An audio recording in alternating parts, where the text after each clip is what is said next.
की आज हम परिवार और शादी के बारे में परमेश्वर के वचन से सीखेंगे। आज के समय में कई परिवार तनाव, गलतफहमी और दूरियों का सामना कर रहे हैं। पति पत्नी के बीच प्रेम कम होता जा रहा है, बच्चे माता पिता से दूर होते जा रहे हैं और घरों में शांति की कमी दिखाई देती है। लेकिन बाइबल हमें सिखाती है कि परिवार परमेश्वर की एक सुंदर योजना है। जब परमेश्वर ने संसार की रचना की, तब उसने परिवार की स्थापना की। पति और पत्नी का संबंध केवल एक सामाजिक बंधन नहीं, बल्कि परमेश्वर द्वारा स्थापित एक पवित्र वाचा है। उत्पत्ति 2:24 में लिखा है, इस कारण पुरुष अपने माता पिता को छोड़कर अपनी पत्नी से मिला रहेगा और वे दोनों एक तन होंगे। यह वचन हमें बताता है कि विवाह दो व्यक्तियों का नहीं, बल्कि दो जीवनों का एक होना है। पति और पत्नी को प्रेम, विश्वास और समर्पण के साथ जीवन बिताना चाहिए। आज कई बार छोटी छोटी बातों पर झगड़े हो जाते हैं। अहंकार, क्रोध और क्षमा की कमी रिश्तों को कमजोर कर देती है। लेकिन परमेश्वर चाहता है कि हम एक दूसरे को समझें और क्षमा करें। इफिसियों 4:32 में लिखा है, एक दूसरे पर कृपालु और दयालु बनो, और जैसे परमेश्वर ने मसीह में तुम्हारे अपराध क्षमा किए हैं, वैसे ही तुम भी एक दूसरे के अपराध क्षमा करो।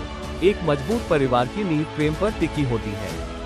जहाँ प्रेम होता है, वहाँ सम्मान होता है। जहाँ सम्मान होता है, वहाँ शांति होती है।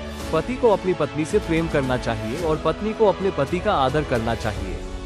जब दोनों परमेश्वर को अपने घर का केंद्र बनाते हैं, तब परिवार में आशीष और आनंद बना रहता है।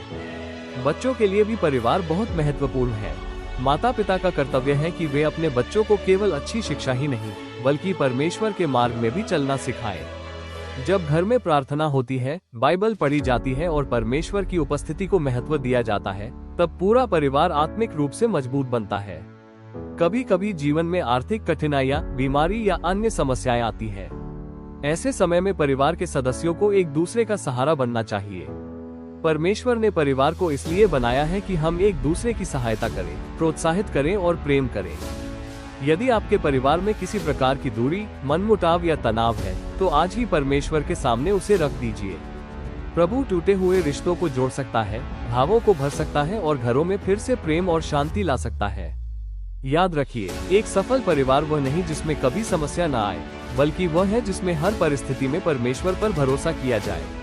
आइए प्रार्थना करें। हे स्वर्गीय पिता, हम अपने परिवार और विवाह को आपके हाथों में सौंपते हैं। हमारे घरों में प्रेम, शांति, एकता और क्षमा का भाव भर दीजिए।